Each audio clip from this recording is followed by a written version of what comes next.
VP, I know we ask this all the time. Meron po bang mensahe si President Duterte sa mga kababayan niya? Kanina, masyadong mahaba kasi I'm sorry ha. Kanina, he had no message for everyone. But it was so long and somehow hindi ko na nakuha lahat. I'm so sorry. Pero VP, to follow up on that, is our former president ever tired of us asking about his message to us? Kasi merong nagtanong, VP. No. I ask him his message every day. Pero gist ko na lang yung kanina na sinasabi niya ha.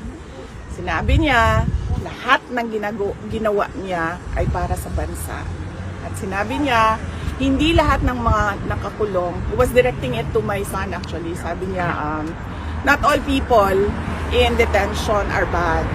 I am not here because I am a kidnapper, I am a robber, I am a holdupper, I am a thief.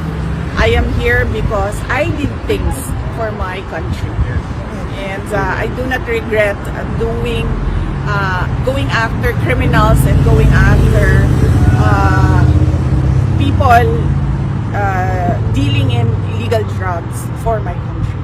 So yun yung gist na medyo mahaba yun kanina.